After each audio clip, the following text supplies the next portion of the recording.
हरिदास जी महाराज। और बालक अवस्था से इनका अपने भगवत प्रेमी महात्माओं का सानिध्य मिला तो नाम में प्रीति हो गई। यवन कुल में उत्पन्न होने पर भी भगवान श्री हरि के चरणों का आश्रय और उनका नाम का ऐसा उनको चस्का लगा कि जिस दिन से पकड़ा बढ़ता ही चला गया नाम। और नाम ने फिर जीवन में निष्ठा पैदा कर दी। ये निष्ठा का मतलब होता प्राण निकल जाए तो ही नाम स्फुरण बंद हो, अन्यथा नाम स्फुरण बंद नहीं हो सकता, चाहे काटना शुरू कर दो, वो नाम स्फुरण, इसे निष्ठा कहते हैं। श्री हरिदास जी का जन्म बंगाल यशोहर जिले के अंतर्गत बुड़न नाम के ग्राम में हुआ था। ये जाति के यवन थे, मुसलमान थे। बाल्याकाल में बड़ी विचित्र लीला हुई। इनके माता पिता पधार गए। जब माता पिता जिस बालक के नहीं होते तो कोई उसे प्यार कौन करे। और जैसे गोस्वामी जी तुलसीदास जी की बाल्यावस्था, जिसके द्वार पर खड़े होते तो दबका के भगा देते, बालक हरिदास जी। इनको नाम सुनाई दिया, संतों का संग मिला, जिसका कोई नहीं होता। ये खास बात होती कि उसको भगवान महापुरुषों से जोड़ देते हैं। अब इनको जब नाम सुनने को मिला, कोई पूर्व जन्म का ऐसा पुण्य होगा, भगवान की ऐसी कृपा होगी, या भगवान ऐसा स्थिति देखकर दयालुता से, यद्यपि भगवान नाम जपने का कहीं किंचन मात्र कोई संस्कार ही नहीं था, ऐसे कुल में प्रकट हुए थे, यवन कुल में। पर यस्याहम अनुग्रहणामि हरिष्ये तद्धनम सनई, भगवान ने एक वचन कहा युधिष्ठिर जी से, जिस पर मैं विशेष कृपा करता हूं उसका जहां जहां अपनापन होता सब खींच लेता हूं। जन्म से माता पिता गए, बचपन से कोई प्यार करने वाला नहीं, खाने पीने तक की व्यवस्था नहीं, तो संत जन मिल गए वहां उनको। वो नाम कीर्तन करके आनंदित हो रहे थे, तो इनको भी एक नशा चढ़ा नाम का। धीरे धीरे उनके हृदय में नाम बढ़ने लगा। बड़ी कृपा जो इनका नाम जप में प्रीति हो गई। अब इनके पास अपना कहलाने वाला ना कोई व्यक्ति था, और ना अपनी कहलाने वाली कोई जमीन या वस्तु थी। थोड़ा बड़े हुए तो घरों के सामने ऐसे मांग लेते, भूख लगी कुछ दे दो, तो कोई रोटी दो रोटी दे देता, बस पा लेते। गांव के बाहर वृक्ष के नीचे बैठकर बस कृष्ण कृष्ण की रट लगा देते। 24 घंटे में एक बार मांग लेते, जो मिल जाता खा लेते, खूब नाम जप करते। अब एक घर छोड़कर बेनापुल नाम के घोर निर्जन वन में एक फूस की कुटी बनाकर अकेले रहते। अखंड ब्रह्मचारी, भिक्षावृत्ति, और बस नाम का निरंतर गान जप, ऐसे जोर जोर से नाम का कीर्तन करते हुए जब ऐसा तेज प्रकट हुआ जो देखे इनको लुभायमान हो जाए। ब्रह्मचर्य में बड़ा तेज होता है। अगर शरीर रोग ग्रसित ना हो और संयम से चल रहा है तो लाखों करोड़ों के बीच में उसका अलग चेहरा दिखाई देगा कि ये अलग है। ब्रह्मचारी का पहचान होती, वो चिकनाहट से नहीं होती पहचान। चिकनाहट तो अभक्ष पदार्थ खाने वालों के भी चेहरे में होती है। उसका तेज, उसके नेत्र, उसकी वाणी, उसका आकर्षण, लाखों में अकेला वो नजर आएगा। आजकल के 13-14 वर्ष के नए नए बच्चे ऐसे गंदी वासनाओं के शिकार हो रहे हैं, बड़ा हृदय पीड़ित होता है। छोटे छोटे बच्चों को गलत शिक्षाएं बच्चों से मिल गई या मोबाइल से मिल गई, सर्वस्व नाश कर रहे। जिस समय लावण्य प्रकाशित होने की नव किशोर अवस्था, उसी समय नष्ट हो जाते हैं। जो देखता ठाकुर हरिदास जी को प्रभावित हो जाता। क्या दे दूं, ऐसा लगता क्या दे दूं, कैसे हमसे बात करें, ये हमारी तरफ हेर ले, नेत्र नीचे, बस नाम चल रहा है। जब भिक्षा के लिए जाते तो प्रभावित होकर लोग, एक समय था कि दबका देते, एक समय था मांगने से एक आध रोटी, लोग हाथ जोड़े खड़े रहते, हमसे ले, हमारे पास बैठ के पालो। पर इनका भगवान नाम चल रहा है, ना बोलना किसी से, ना नाम का तार टूटना, बस धीरे धीरे निरंतर नाम उच्चारण करते रहना। भगवान नाम का इतना प्रभाव पड़ा कि जहां वो बैठ जाते वो स्थान पवित्र हो जाता, वहां लोगों को शांति मिलने लगती। ये प्रभाव होता है। इनका यश फैलने लगा दूर दूर तक। अब लोग इनके दर्शन करने के लिए आने लगे। तो जब लाखों की श्रद्धा होती तो 10-5 ऐसे दुष्ट स्वभाव के होते हैं कि उनको ईर्ष्या होती, जलन होती है, अपने आप होती। महापुरुषों से उनको जलन होती है। वो भगवान की लीला होती है। क्या लीला होती है? डंडे में ही झंडा फहराया जाता है। तो ये जो दुष्ट लोग ईर्ष्या करके भक्त को सताते हैं, ये डंडे का काम करते हैं, उनका यश फहराते हैं। जो दुष्ट और ईर्ष्यालु लोग हैं उनको असह्य हो गया यश। लाखों लोग जब हरिदास जी के दर्शन के लिए हो, तो उसमें से ऐसे भी लोग थे जिनके भारी ईर्ष्या पैदा हुई, कैसे इनको नष्ट किया जाए। ये ऐसे होते हैं ईर्ष्या। पूज्य उड़िया बाबा का जब वृंदावन में यश प्रकट हुआ तो कुछ लोगों ने चंदा इकट्ठा करके बाबा की बीच सत्संग में नाक काटने के लिए आदमी तय किया।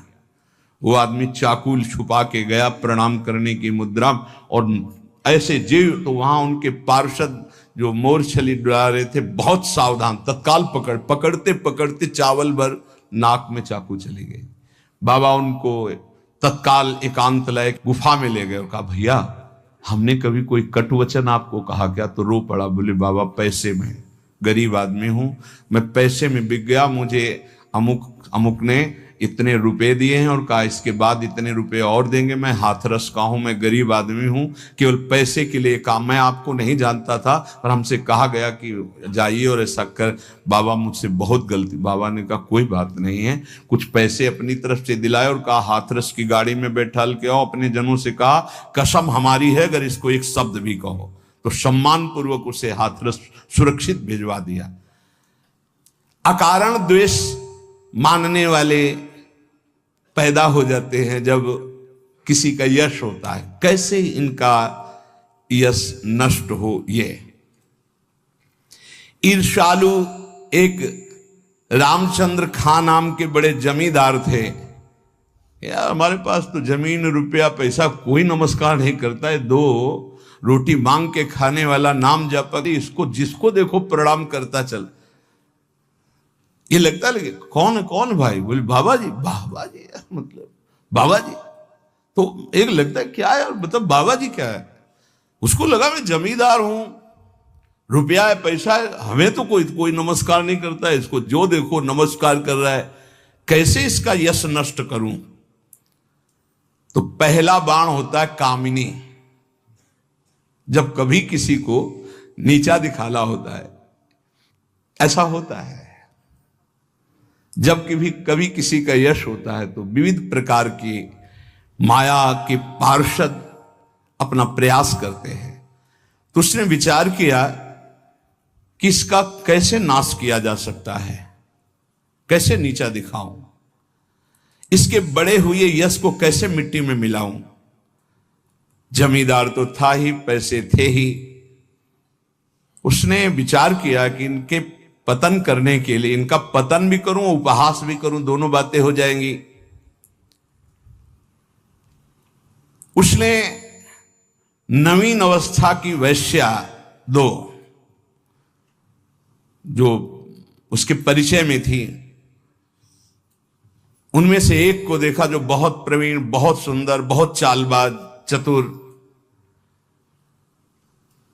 उसे कहा जितना रुपया चाहोगे उतना देंगे, बस इनकी कुटिया में जाओ, इनको पतित कर दो, फिर हम अल्लाह मचा देंगे और तुम हां बोल देना।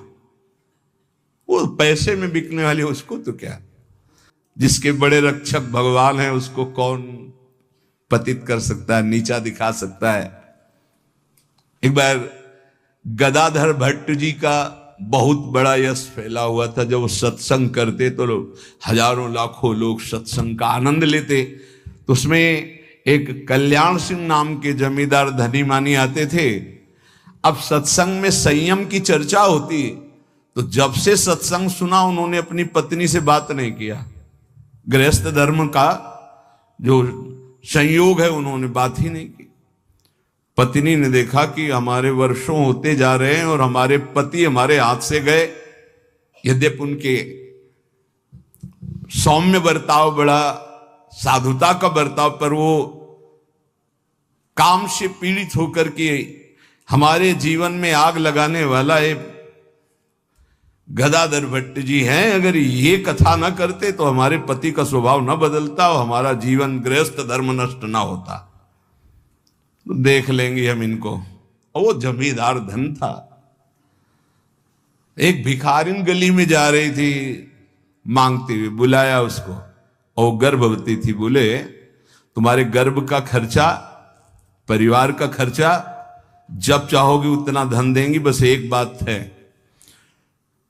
उसने विचार किया कि अगर गदाधर भट्ट पर अश्रद्धा हो जाएगी तो मेरे पति पुनः वापस हमें मिल जाएंगे, क्योंकि उन्हीं की बात पर वो आकर के ब्रह्मचर्य रह रहे हैं, संयम से रह रहे हैं। बोले तुम कथा के बीच में जाओ और कह दो जब ये नहीं था तब तो खूब आते थे और जब ये दे दिया तो आने बंद कर दिया, आप क्या व्यवस्था होगी इसकी, बस इतना तुझे बोलना है। वो जानती थी इतना बोलेगी कि लाखों की अश्रद्धा हो जाएगी। खूब सत्संग का रंग जमा हुआ था। इतने में वो आई और ऐसे सामने खड़ी हो गई। सब लोग आश्चर्यचकित। थोड़ा अच्छा कपड़ा पहना दिया था उसको। उसने कहा महाराज अब तो प्रवचन में लग गए, जब गर्भ नहीं था तो खूब आते थे और जब गर्भ रह गया तो अब आए नहीं, इसका पालन कौन करेगा। बोले आराम से बैठो, जिसने गर्भ दिया अवश्य पालन करेगा, हर व्यवस्था होगी। बिल्कुल, वो तो कोई आश्चर्य उनको नहीं हुआ। वो समझ गए कि भगवान का कोई खेल है। उनका आराम से बैठो, पक्का जिसने गर्भ दिया उसका पालन करेगा। बोले बातों में मत फुसलाइए, आप समझ रहे हैं ना। अब काना फूसी, ये ऐसा भी है, हम तो ऐसा नहीं। अरे बोले हम तो पहले कह रहे थे। अब उनमें जो तर्क वाले, संशय वाले थे उनके गुट होने लगे, चर्चाएं होने लगी, अब हाहाकार मच गया। तो कुछ तो ऐसे भक्त थे जो प्राण दे दें तो उनका ऐसा हो ही नहीं सकता, ऐसा नहीं हो सकता। वो एकदम पागल हो गए कि ऐसा नहीं हो सकता। इसके बाद धीरे से सामने से गए, उसको इशारा किया बैग के लिए। वो उठी, पीछे आई, सत्य बोल, अगर सत्य नहीं बोली तो उसने कहा कि हमें क्षमा किया जाए। जब भय चारों तरफ से 50 आदमी श्रद्धालु कि मैं मर सकता हूं लेकिन मार नहीं सकता, ऐसा समझ गई कि मार डाली जाऊंगी। तो उसने कहा एक कोई कल्याण सिंह गए इनमें कथा सुनने वालों में, तो राजपूत थे तो तलवार सब, वहां मेरा नाम। बोले तो आपकी पत्नी ने इतनी हमको स्वर्ण मुद्राएं दी है और इतनी बाद में देने, केवल ये बोलने को कहा था, सो मैं बोल चल सभा में बोल। सभा में बुलवाया और भागे अपनी पत्नी के। गदाधर भट्ट जी ने कहा यही कथा सुना। अरे वो तो विकार से पीड़ित हो रही, तुम तो सत्संगी हो, धैर्य धारण को कुछ नहीं। क्या ये भगवान की अनुकूल प्रतिकूल माया की लीलाएं होती रहती। शांत, पुनः सत्संग शुरू। और कहा मैं वचन दो हमारे सामने कि तुम अपनी पत्नी को एक शब्द भी नहीं कहोगे। और देखो गृहस्थ में संयम का ब्रह्मचर्य रहा जाता है, उसमें अखंड ब्रह्मचर्य नहीं रहा जाता। पाणी ग्रहण किया है तो संयम पूर्वक, जितना आप प्यार पूर्वक संयम से ब्रह्मचर्य रहो, फिर गृहस्थ धर्म का समझाया उनको। तो ये बड़े बड़े महापुरुषों के जीवन में होता है। रामचंद्र खान ने एक वैश्या से कहा तुम जितना रुपया मांगोगे देंगे, इनको भ्रष्ट कर दो, फिर हल्ला मचा देंगे, फिर इनका सब यश धूल दूषित हो जाएगा। पर उनको ये नहीं पता था कि ये भगवान के दास हैं, इनकी सुरक्षा स्वयं भगवान करते हैं। करो सदा तिनके रखवारी, जिम बालक राखे महतारी। जैसे मां दिखाई नहीं दे रही, बालक खेल रहा है, लेकिन पक्का मानिए मां की दृष्टि वही है, अपने बच्चे पे है। कहीं कोई ऐसी बात ना हो जाए जो हमारे बच्चे को दुख हो जाए, वो कार्य करती हुई एक दृष्टि में देखती रहती है। मेरे प्रभु अपने जन को हर समय देखते रहते हैं, हर समय से। जहां मेरा भक्त चरण रखे वहां रखूं मैं हाथ। बस लीला समझ पाना बहुत कठिन है भगवान की।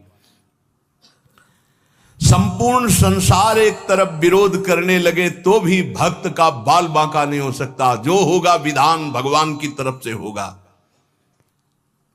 पर नीच पुरुष अपनी नीचता से बाज नहीं आता।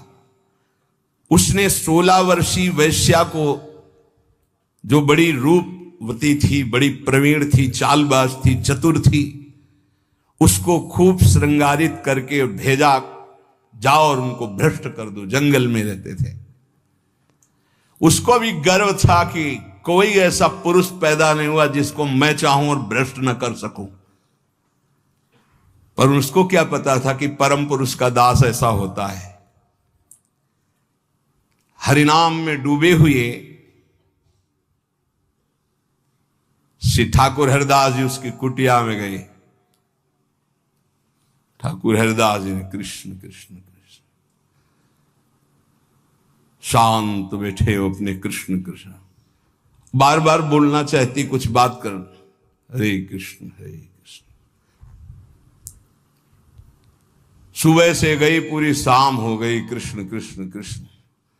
जहां वो कुछ बात करने को होती, मां हमारा नाम पूरा हो जाए, फिर वहां 1000-2000 नाम थोड़ी, लाखों की संख्या में 3 लाख नाम तो जोर जोर से जपते थे। वो बार बार बैठी उनकी मुख कांति को देखती रहती, बैठी रही। शाम हुई, सोचा रात्रि में बात तो हो ही जाएगी। वैसे तो 3 लाख नाम जप करके फिर लघु शंका आदि कभी उठते, आज उठे ही नहीं, पूरी रात्रि भी नाम चल रहा है। वैश्या फिर गई, श्रृंगार वंगार करके फिर दोबारा आई, फिर नाम कीर्तन। जब बीच में बोलने की बात करती तो हरे कृष्ण कृष्ण। कितनी कृपा वैश्या के ऊपर। ऐसे महापुरुष को बराबर देख रही, उनका नाम सुन रही। तीसरे दिन एकदम विचलित होकर के, आप हमसे बात क्यों नहीं करते? रुके, हाथ जोड़ा और कहा आपसे अच्छे से बात करूंगा, हमारी नाम जप की अभी संख्या पूरी नहीं हुई, उसको पूरी हो जाए। ऐसे अमृतमय वचन की हृदय एकदम हाय मच गया। ये क्या?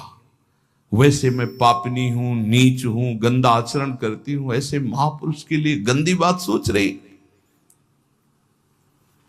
3 लाख नाम की फिर तार चल पड़ा, हरे कृष्ण।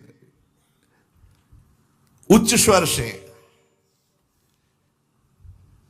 रोने लगी वो, शुरू हो गई हरे कृष्ण हरे कृष्ण। साथ में हरिदास जी ने देखा, हा अब क्या महापुरुषों का प्रभाव। हरिदास जी अब बोले, हाँ अब बात कर सकती हो। तो बात करने लायक नहीं रह गई थी। अश्रु प्रवाह चल रहा था और कृष्ण नाम चल रहा था। उठी और चरणों में लौट गई, का धिक्कार है मुझ निज पापनी को कि आप जैसे महापुरुष के लिए मैंने गंदी बात सोची, मुझे क्षमा कर दीजिए। चिल्ला चिल्ला करके रोने लगी।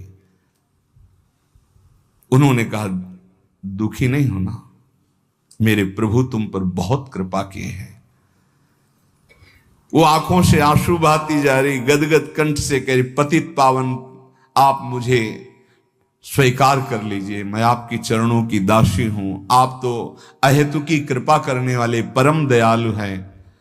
आप पात्र और अपात्र का विचार न कीजिए, मुझ जैसी नीच को स्वीकार कर लीजिए। और चिल्ला चिल्ला के रोने लगी। हरिदास जी ने कहा, जो नाम सुन रहा है वो नीच कैसे हो सकता है? उन्होंने कहा, आप मुझे जानते नहीं, मैं वैश्या हूं, मैं लोक निंदित हूं, मैं बहुत ही गंदी हूं, मैं खोटी बुद्धि से आपको भ्रष्ट करने आई थी। हरिदास जी ने कहा, इस समय आपके हृदय में क्या है? बोले, भगवान बस आपकी दास्ता, आपके आदेश का इंतजार। मैं क्या करूं, मुझे आदेश कीजिए। मैं नीच कैसे पवित्र हो सकती हूं? मैं आपकी शरण में हूं, आप मेरा उद्धार कीजिए। हरिदास जी ने कहा, देवी अब तुम वैश्या नहीं रही, उठो। मेरे प्रभु बड़े पतित पावन हैं, उनका नाम उनसे भी महान है, क्योंकि प्रभु को अधीन कर लेता है। मेरे प्रभु के नाम में कोई भेदभाव नहीं, कोई भी जप सकता है, कोई भी अपना परम कल्याण कर सकता है।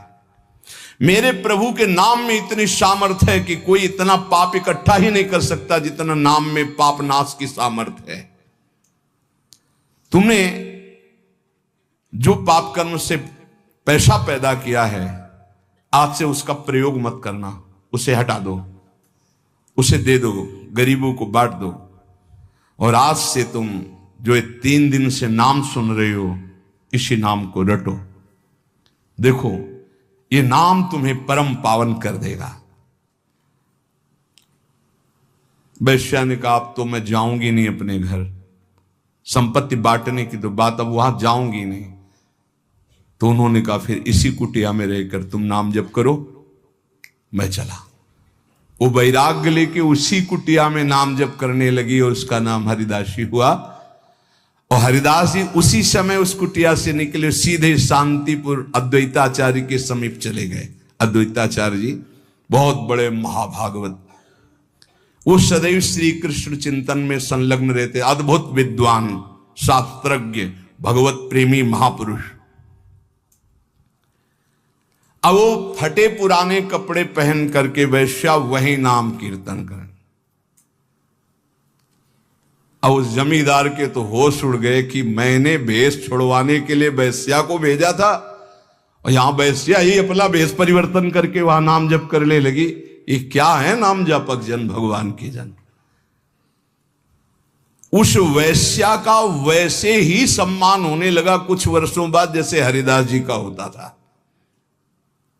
लोग उस वैश्या के दर्शन करने आने लगे, हर समय वैसे ही नाम जप करते हुए उसी भूमि पर जिस कुटिया में वो रहते थे वह हरिदासी नाम से कही गई। क्या महिमा है भगवान नाम जापक संतों की। और इधर रामचंद्र खां ने अपने कुकृत्य का फल पाया कि बादशाह का कोई अपराध बन गया, साबित हो गया, नहीं अपराध होने पर भी, तो तत्काल आदेश हुआ, सारी संपत्ति और जमींदारी उसकी जब्त कर ली गई, उसको जेल में डाल दिया गया। ये साधु अवज्ञा तुरंत भवानी, कर कल्याण अखिल के हानि। कोई ऐसा मुकदमा, कोई ऐसी बात आ गई जिसमें उनका अपराध साबित हो गया और सारी संपत्ति जमींदारी जब्त कर ली गई, उनको जेल भेज दिया गया। खाने की भी व्यवस्था भंग कर दी गई, जेल में भारी कष्ट उनको दिया गया। पक्का जो भक्त का अपमान करता है, भक्त को नीचा दिखाना चाहता है, उसकी दुर्गति पक्की हो जाती। यहां तो ये ब्याज है, मूल तो और मिलेगा। अब आती है भय की बात, यह है प्रलोभन। जब कोई भगवत मार्ग में चलता है तो इतना तो तैयारी रखो ही, जैसे आर्मी में कोई जाता ना तो इतना दौड़, इतनी ऊंच, इतनी को कूद होना चाहिए, ऐसा ऐसा, ये चढ़ना, ये उतरना। ऐसे हमने देखा जब हम गंगा किनारे भ्रमण कर रहे थे तो फतेहगढ़ फर्रुखाबाद ये ट्रेनिंग क्षेत्र है उधर, तो गंगा के किनारे ही रेती में देखा, जैसे दौड़ में रेती में दौड़ लगा रहे हैं और वो थोड़ा भी उनमें कमी होती तो पेट पकड़ के ऐसे कैसे कैसे उनको बिल्कुल मजबूत तैयार करते हैं। तो अपने लोग तो हरि पार्षद हैं, ये तो राष्ट्रीय सुरक्षा त्रिभुवनपति के पार्षद होते हैं, जो संत जन भगवान नाम जापक होते हैं। अब इनकी कसाई कितनी जोर की होती है, पर उनके हृदय में भय नहीं होता, बस ये बात समझ लीजिए। ये सुन करके भयभीत मत होना कि तुम्हारे ऐसे साथ नहीं। कक्षा 1 के विद्यार्थी को पीएचडी का प्रश्न नहीं दिया जाता, ये सब डिग्री प्राप्त हैं। अपने लोग अभी 1 के भी नीचे चलने लगे, क्लास नहीं चलते। हमारे समय में तो नहीं चलते थे, 1 2 3 सीधे भर्ती 1 में होती थी। अब तो सुना है कक्षा 1 तक पहुंचने के लिए 2-3 साल लगते हैं। नहीं, क्या बोला जाता है उसको, एजी केजी जो भी ले तो अपने समझो एजी केजी वाले भाई अपने। अभी नंबर 1 पे ले आए हैं, अभी परीक्षा उनकी होती है जो बहुत, ये डिग्री है, ये डिग्री वाले महापुरुष हैं, आजीवन भगवान को समर्पित करके अनन्य। कांप जाए कोई इनके साथ जैसा हुआ। पहली तो ये बात सुनी ना, एकांत जंगल है, 16 वर्ष की सुंदरी वैश्या है और वो आई है भ्रष्ट करने के लिए, और वो नाम जप कर रहे हैं 3 दिन 3 रात बराबर, एक बार भी। क्या मन है इनका, क्या है स्थिति इनकी? यह है भगवान के शरणागत की। एक ब्राह्मण बूढ़ा था और धनी मानी था, 4 लड़के थे, एक लड़की थी। अपने लड़कों से कहा कि हम तीर्थ यात्रा जाते हैं, 3 में 4 में से एक चलो, सहयोग करो। तो उन्होंने कहा तुम्हें तीर्थ जाना, जाओ, हमारे पास समय नहीं। और वो विचार कर रहे थे कि बूढ़ा आदमी तीर्थ कैसे जाऊं। तो पड़ोस का एक गरीब ब्राह्मण का जवान बालक था, वो आया, उसने कहा काहे को सोच रहे हो, क्या बात सोच रहे हो? बोले हम तीर्थ यात्रा करना चाहते हैं। बोले तीर्थ यात्रा तो बहुत बढ़िया बात है भाई, जिसके पास धन है वही कर सकता है, हम कहां से कर सकते हैं। बोले चलो अगर हमारा साथ दे दो तो खान पान का सब खर्चा हम देखेंगे और तीर्थ यात्रा दोनों कर आते। बोले बहुत बढ़िया बात है। वो सोचा कि इनके सारे हमारा भी तीर्थ यात्रा हो जाएगा। वो जवान गरीब ब्राह्मण बोला। अब वो पूरे तीर्थों में घुमाते हुए जब वृंदावन आए तो बीमार हो गया, तो बहुत सेवा की, बड़ा हृदय प्रसन्न हुआ उस धनी ब्राह्मण का, बूढ़े का। और गोपाल जी के मंदिर में कहा भगवान को साक्षी करके कहते हैं कि एक बेटी है, मैं तुम्हें अपनी बेटी का पाणी ग्रहण संस्कार तुम्हारे साथ करूंगा। बोले ताऊ देखो झूठ मत बोलना, वैसे तो हमारी कोई इच्छा नहीं थी, अब तुम कह दिए तो हमारी भी मन में ब्याह की इच्छा आ गई। भगवान के सामने कह रहे हो, घर में जाके बदल मत जाना, क्योंकि मैं गरीब आदमी हूं, तुम बड़े आदमी हो। अरे उन्होंने कहा हम जब भगवान के सामने कह रहे तुम्हें क्या चिंता है। सब तीर्थ करके वापस गए। 4 महीना 5 महीना हो गए, ताऊ जी कोई चर्चा नहीं की। तो वो घर गए, कहा प्रणाम। वो ब्याह वाली बात, उनके लड़कों ने धक्का लगाया, बस अपने को देखता है तो हमारी बहन के ब्याह लग बाहर कर दे।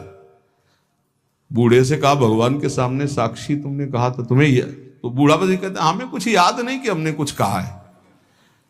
और वो पंचायत बैठा ली। पहले गांव में पंच लोग न्याय करते थे, तो उन्होंने कहा ठाकुर जी के सामने इन्होंने कहा कि हम अपनी बेटी का ब्याह करेंगे। लड़कों ने बूढ़े को सिखा दिया था, कह देना कि अगर ठाकुर जी आके साक्षी दे दे तो हम ब्याह कर देंगे। तो उसने कहा देखो हमें तो याद नहीं, अगर ठाकुर जी तुम्हारे यहां आकर के उड़ीसा प्रांत में आकर कह दें गांव में कि हाँ हमने कहा था तो हम बेटी का ब्याह कर देंगे। सोचते थे मूर्ति चल के कहां से आएगी, लेकिन विश्वास। अब उसने कि इनके प्रकार जो कुछ संपत्ति थी 1500 रुपए बांधे और वृंदावन आए, क्योंकि जानते थे वृंदावन के ठाकुर को खान पान। गोपाल जी का दर्शन किया, कहा महाराज याद है तुम्हारे सामने वो बूढ़ा ब्राह्मण कहा था हमारा ब्याह का मामला है, साक्षी आप हो। भगवान कुछ नहीं होता। अब समय से यहां तो शयन होता है, ठाकुर जी का शयन हो गया, सब चले गए। मंदिर के बाहर बैठ के आवाज लगा रहा, सुनो आप ही की साक्षी से हमारा ब्याह होगा। अब सब चले गए थे, रात्रि का समय। ठाकुर जी ने अंदर से कहा मूर्ति कहीं जाके गवाही देगी? अरे बोले मूर्ति जब बोल सकती तो चल क्यों नहीं सकती है? ठाकुर जी उठ के आए और कहा देखो यार चल तो सकते, पर हमें खान पान की भी। बोले हमें पता था, आपका स्वभाव पता था कि माखन मिश्री ये सब आपको पसंद है, हमारे पास कुछ रुपया है, हम सब खरीद लेंगे और लेकर चलेंगे। तो बोले जल्दी व्यवस्था करो, रातों रात यहां से निकल चलते। ठाकुर जी देखो तैयार हो गए। बोले चलोगे तुम, हमारे साथ चलना है आपको, तो आगे आगे चलोगे कि पीछे चलोगे? ठाकुर जी ने कहा आगे तो तुम्हें चलना पड़ेगा, पीछे हम चलेंगे। बोले ना आए तो कैसे पता चलेगा आप आ रहे हो? बोले हमारे नूपुरों की ध्वनि सुनाई देगी, पर एक बात है अगर पीछे मुड़ के देख लिया जहां से वहां से हम नहीं जाएंगे। बोले जब नूपुरों की ध्वनि पैर की आहट सुनाई देगी तो हम क्यों देखेंगे पीछे? खवाने पियाने के लिए तो पीछे देख सकते हैं रुक के। बोले हाँ ठीक, बात तय हुई। गोपाल जी चले। कई दिन खवा पिया के ठाकुर जी को भोग लगा के जब गांव के नजदीक रह गया तो उसने देखा कि आ रहे कि नहीं, पीछे देखा ललित त्रिभंगी ठाकुर। ठाकुर जी ने कहा देखो अब तो नहीं जाएंगे। बोले जरूरत भी नहीं, हम सबको बुला के लाते हैं। गांव में हल्ला मचा, वृंदावन से गोपाल जी आए साक्षी देने के, भीड़ लग गई।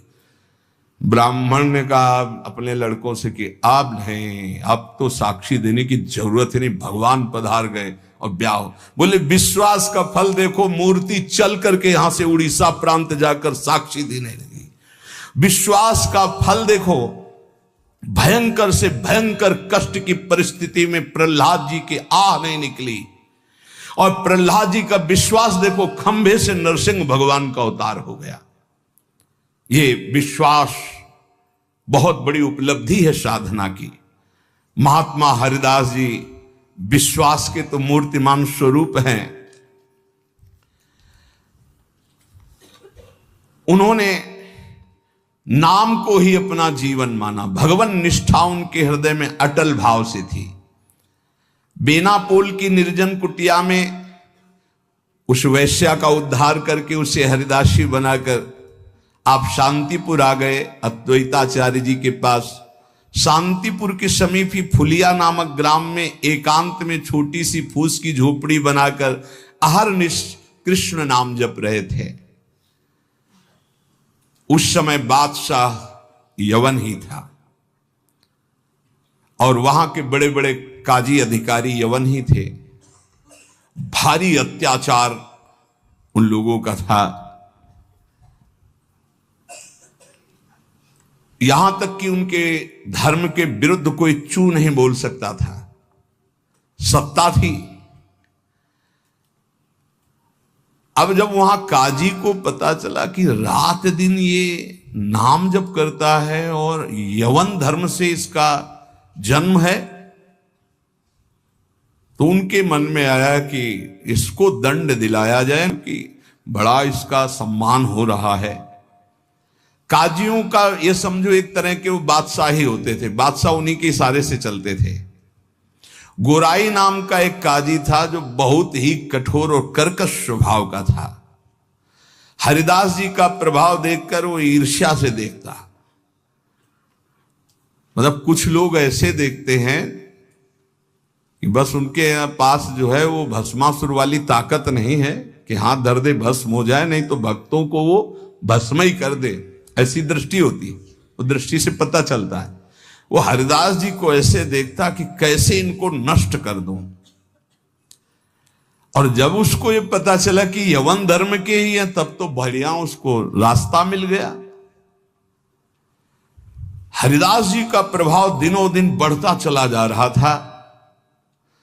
उसने विचार किया कि यवन धर्म के होकर के हिंदू धर्म का नाम ले रहे हैं, ये तो कुफ्र है, काफिर है। ऐसा काजी ने विचार किया। इसे बादशाह के सामने पहले पेश करें, फिर इसको दंड निर्धारित करें।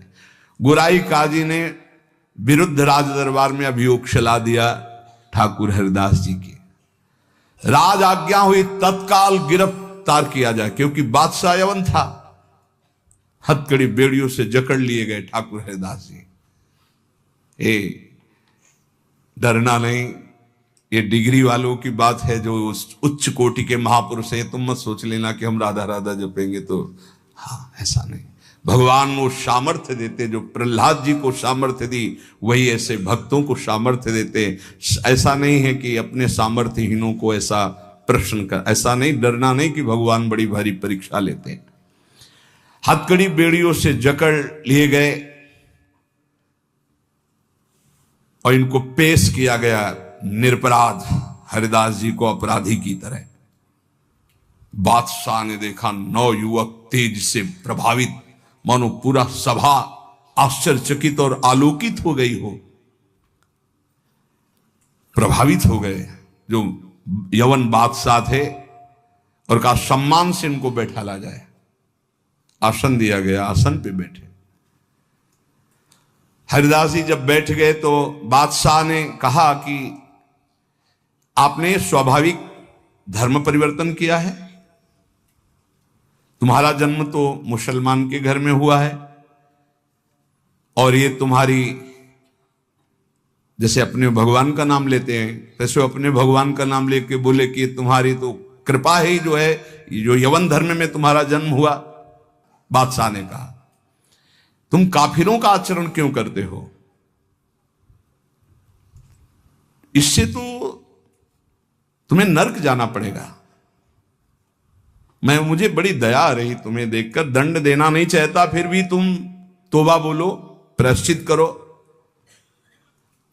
और कलमा पढ़ो, छोड़ो इसे, तो तुम्हारे दंड में हम कुछ कमी कर सकते हैं, नहीं तो भयानक दंड तुम्हें मिलेगा क्योंकि तुम काफिर हो। सुख की प्राप्ति धर्म से चलने से होती, तुम धर्म का त्याग कर चुके हो। हरिदास जी ने कहा श्रीमान महाशय, आपने जो कुछ कहा आप अपने ज्ञान के अनुसार, विश्वास के अनुसार, धर्म के अनुसार ठीक बोल रहे हैं। आपका विश्वास आपको फल देता है, ठीक कह रहे हैं। क्या कोई हिंदू आपके धर्म को स्वीकार करेगा? अगर स्वीकार करेगा तो उसे नरक मिलेगा? बोले नहीं, वो स्वीकार कर सकता है और उसकी भगवान की कृपा होगी। वो अपने भगवान का नाम लेते हुए बोले हाँ, तो क्या कोई इस्लाम छोड़कर अगर हिंदू धर्म को स्वीकार करता है, क्या उसके ऊपर भगवान की कृपा नहीं होगी? क्या वो भगवान का भजन नहीं करता? फंसा लिया। काजी बीच में बोल पड़ा, देखो साहब इसकी बातों में मत आना, अगर आप इसको छूट दी तो आगे आप समझ लीजिए कि आपके धर्म में चलने वाले कितने लोग ऐसा करने लगेंगे। हरिदास जी ने कहा हमारी निष्ठा भगवान नाम में है। आप चाहे अभी इसी क्षण मेरे प्राण ले लो, मेरा नाम रुकने वाला नहीं। मैं कभी तौबा नहीं बोल सकता क्योंकि मैं कोई अधर्म नहीं कर रहा हूं, किसी को कष्ट नहीं दे रहा हूं। ये निष्ठा देखकर पसीना पसीना हो गया मुलुकपति। तेज गर्व भरी भगवान निष्ठा की बात, इस पे नहीं दैन्यता होती। नहीं, प्राण ले लो अभी अपने हम धर्म पर। मुलुकपति ने कहा तुम्हारी बातें हिंदुओं के लिए ठीक हो सकती, लेकिन हम यवनों के लिए नहीं। तुम हमारे धर्म में पैदा हो इसलिए हमारी बात पर विश्वास करो। हरिदास जी ने कहा महाशय आपका कहना ठीक है, किंतु विश्वास किसी बल से नहीं तोड़ा जा सकता। बादशाह से ऐसे बात वही कर सकता है जिसे भगवान का बल प्राप्त हो। देखो मैं पूर्व जन्म का कोई ना कोई संस्कार लेकर के आया हूं जिससे भगवान नाम में मेरी प्रीति हुई है, और मैं भगवान नाम छोड़ नहीं सकता। मेरा दृढ़ विश्वास है चाहे अभी प्राण ले लिए जाएं।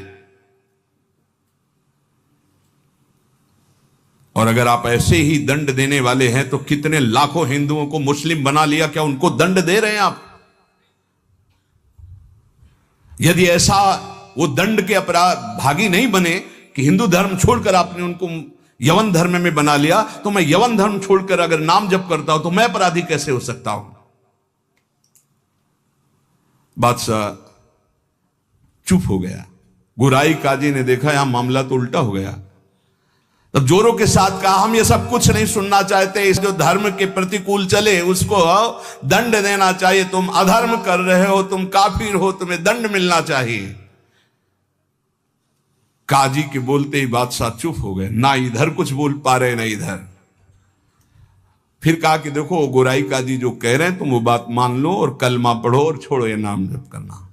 हरिदास जी ने कहा श्रीमान महाशय हम एक बार केवल बोलते हैं, दोबारा आपको जो कहना हो सो कह लीजिएगा, मैं बोलूंगा नहीं। मैं प्राण त्याग सकता हूं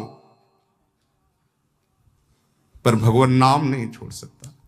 क्या निष्ठा है! आप दंड जो देना चाहे मैं स्वीकार करता हूं, लेकिन नाम नहीं छोड़ सकता। मेरी देह के आप इसी सभा में सैकड़ों टुकड़े कर दिए, हर टुकड़े से निकलेगा कृष्ण कृष्ण कृष्ण, छूटेगा नहीं नाम। मैं तुम्हारे दंड देने से विचलित नहीं हो सकता। मैं हरिनाम को जब तक श्वास है नहीं छोड़ सकता। अब आखिरी मेरी ये बात है, आप चाहे दंड दें या जो चाहे सो करें। निर्भीक उत्तर सुनकर के बादशाह सोच में पड़ गया कि ऐसे एक महान को क्या दंड दे। गुराई काजी की तरफ देखा। गुराई काजी ने कहा, हुजूर बिल्कुल दया नहीं, दंड चाहिए, नहीं तो फिर बड़ी समस्या आ जाएगी कि अपने धर्म के लोग बहुत से उधर हो जाएंगे, बहुत हानि हो जाएगी, मनमानी लोग करने लगेंगे।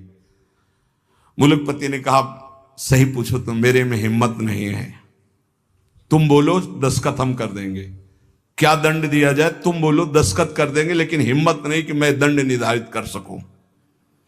गुराई काजी ने कहा, हुजूर मेरी जो अंदर बात आ रही, इसको ऐसा दंड देना चाहिए कि पूरे विश्व में कोई भी इनके विपरीत आवाज ना उठा पावे। क्या क्या दंड निर्धारित किया जाए? प्राण दंड, वो भी ऐसे सीधे प्राण दंड नहीं, 22 बाजारों में कोड़ों से मार मार कर बेत और कोड़ों से इसकी जान ले ली जाए, जिससे सब कोई देखे कि धर्म के विरुद्ध चलने वाले को कैसा दंड दिया जाता है, सभी लोग ऐसा देखें और किसी की हिम्मत ना पड़े। मुलकपति ने दस्तखत कर दिया, ऐसा ही। अब तो क्या था, जल्लादों ने तत्काल हाथ बांध दिए महान भगवान नाम जापक के, और वही दरबार से शुरू किया गया। वो कोड़े जो ऐसे लगते कि खाल को खींचते चले जा रहे, घाव पे घाव, हर बाजार में भीड़ में सब जगह ऐसे। ठाकुर हरिदास जी बोलते हरि बोल, जहां कोड़े लगते हरि बोल, हरि बोल, बलिहार है। क्या हृदय भगवान ने बनाया इन महापुरुषों का कि इतना भयानक पीड़ा और कष्ट के बीच में कभी आह नहीं कहा। पीठ में से रक्त की धाराएं बह रही, रक्त बह रहा है। निर्दयी जल्लाद घावों पर कोड़ों का प्रहार कर रहे, और हरिदास जी के मुख से वही जोर की ध्वनि निकलती, जैसे कोड़ा पड़ता, हरि बोल, हरि बोल। धन्य है ये जगत इन्हीं महापुरुषों के नाम कीर्तन से, इन्हीं के यश कीर्तन से आज पावन है। सत्य कहते हैं, इन्हीं महापुरुषों के प्रताप से आज हम कुछ हरि बोल, कृष्ण बोल, राधा बोल सकते हैं। नहीं, हमारी सामर्थ्य क्या, यही सब ये साक्षात भगवत स्वरूप पार्षद अवतरित हुए जो ऐसी सामर्थ्य का दर्शन कराया। ये है भक्ति, ये है निष्ठा, नाम निष्ठा। चेहरे पर तेज और मुस्कुराहट है, जवान पर हरिनाम है, शरीर पर कोड़ों की वर्षा है। जरा विचार कीजिए क्या स्थिति है, क्या स्थिति है। मतलब देखने वाले चीख पड़ते, रो पड़ते, दुख से आंखें बंद कर लेते। अरे ऐसे निर्मम जल्लाद ऐसे महापुरुष को कष्ट दे रहे हैं जो निरपराध, कोई अपराध नहीं किया, लेकिन किसी की हिम्मत क्या कि कोई बोल सके, कोई रोक सके बादशाह के हुक्म के आगे। हरिदास जी की वही मुस्कुराहट, वही आनंद भरा शब्द, हरि बोल, हरि बोल। जल्लाद पीटते चले जाते हैं। 22 बाजारों में घुमा घुमा करके, कोड़ों से मार मार करके, लथपथ मांस के टुकड़े गिर रहे हैं। ऐसे कोड़े मारते कि चिथड़ा हो जाता सरे।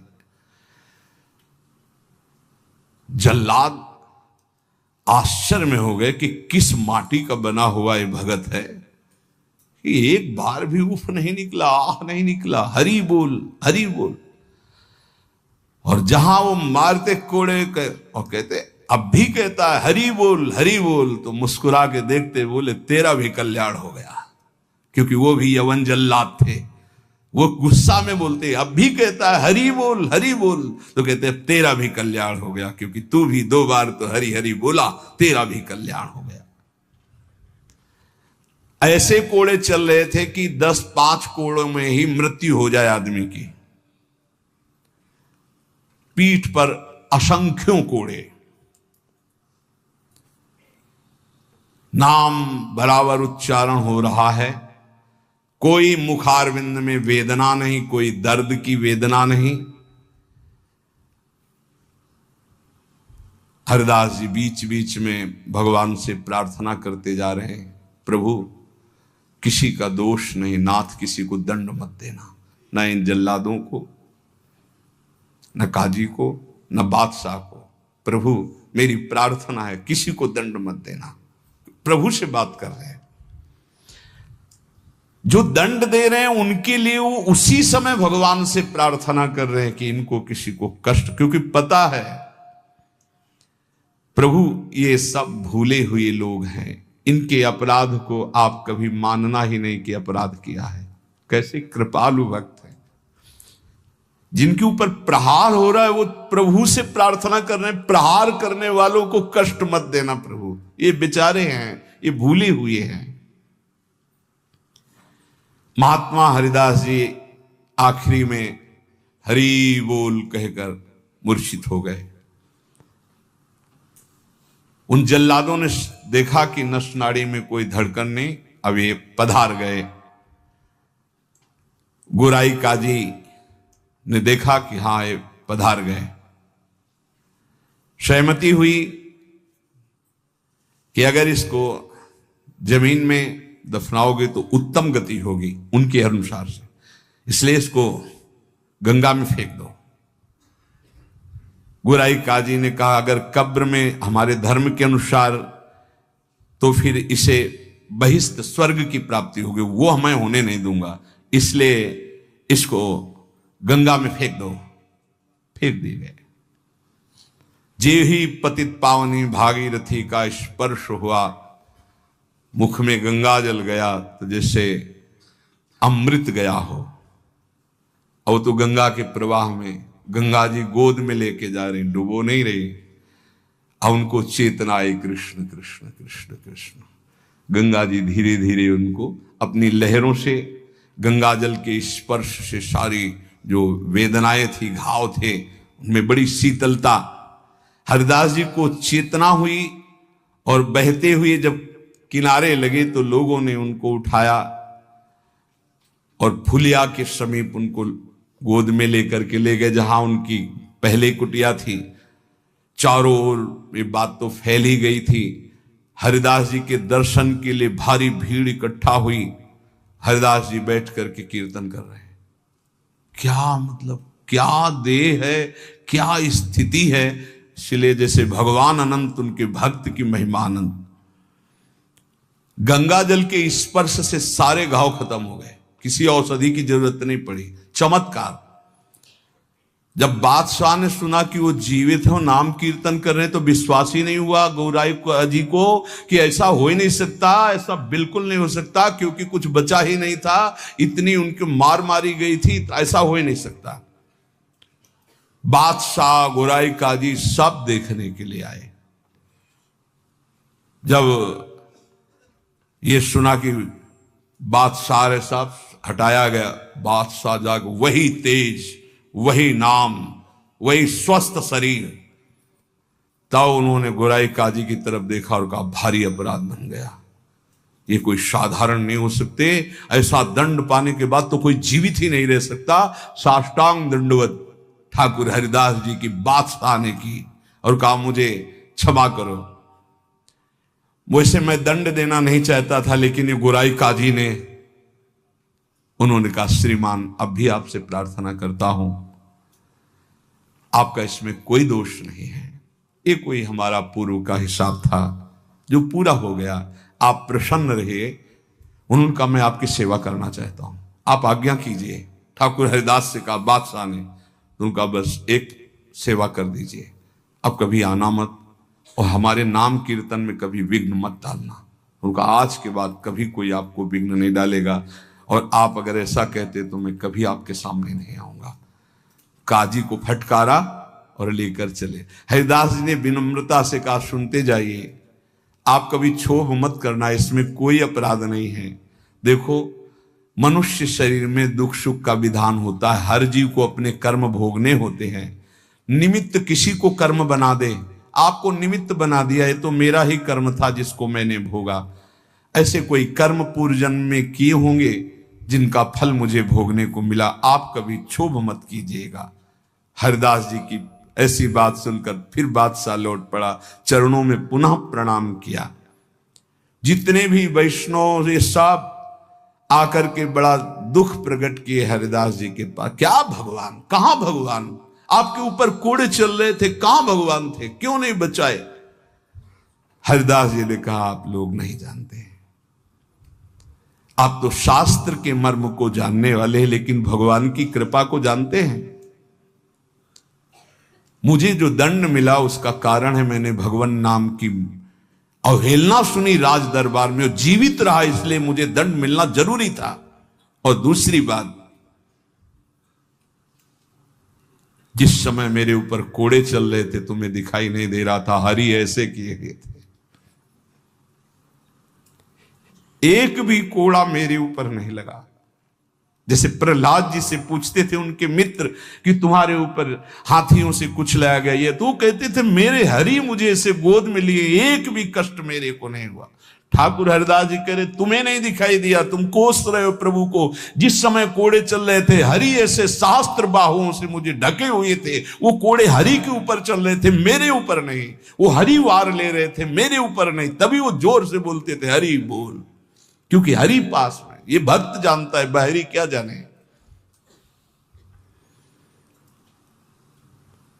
मुझे तो तनिक भी दुख नहीं हुआ, ना क्लेश हुआ। बस आप सब भक्तों से यही कहते हैं, ठाकुर हरिदास जी कह रहे हैं, आप अविश्वास मत कीजिए प्रभु पर। उनके नाम में अपार सामर्थ्य, मुझे जो सुख मिला है वो तुम्हें कैसे बताऊं। जिस समय नाम चल रहा था और कोड़े चल रहे थे, उस समय मेरे को भगवान ऐसे घेरे हुए थे, तुम्हें कैसे बताऊं। शरीर को इतना भी क्लेश नहीं था, ये भक्त ही जानता है। ऐसे उत्तर सुनकर समस्त वैष्णवों को हृदय में संतोष हुआ। नहीं तो एक क्लेश था, कहां है वो भगवान जिनका हम नाम लेते हैं और ऐसे महान भक्त की खाल खींची जा रही है, और वो उस समय कहां है वो जो कहते हैं करो सदा तिनके रखवारी, कहां है? तब ठाकुर हरिदास जी ने बताया, जैसे प्रहलाद जी को सैकड़ों बार भयानक पीड़ाएं दी गई, पर्वत के नीचे दबाया गया, सर्पों के विष से पिलाया गया, डसवाया गया, गैस में बंद किया, क्या क्या कष्ट नहीं, कुछ भी कष्ट प्रहलाद जी को नहीं होता था। हरिदास जी महाराज का स्वस्थ शरीर वहीं फुलिया ग्राम में रहकर निरंतर भगवान नाम कीर्तन। उपासक, जीवन का सबसे बड़ा फल है नाम में प्रीति हो जाना। किसी भी प्रलोभन से लुभायमान होकर नाम मत छोड़ो, किसी भी भय से भयभीत होकर नाम मत छोड़ो, तो तुम्हें दिखाई देगा जैसे ठाकुर हरिदास को दिखाई दिया कि प्रभु हजार बाहुओं से ऐसे, तो एक भी कोड़ा ठाकुर हरिदास जी को दुख नहीं पहुंचा सका। कर तुम अकर तुम मन था, कर तुम श्री भगवान। इसलिए भगवत विधान से प्रारब्धानुसार दुख आवे तो हंसते हंसते उसे भोगो। राधा राधा राधा राधा राधा। कभी अविश्वास मत करो कि भगवान कहां, जो हमारे दुख की निवृत्ति नहीं कर रहे। नाम जप करोगे तो अपने आप ऐसा ज्ञान हो जाएगा, अपने आप ऐसी स्थिति आ जाएगी, हर दुख सहने की स्थिति आ जाएगी।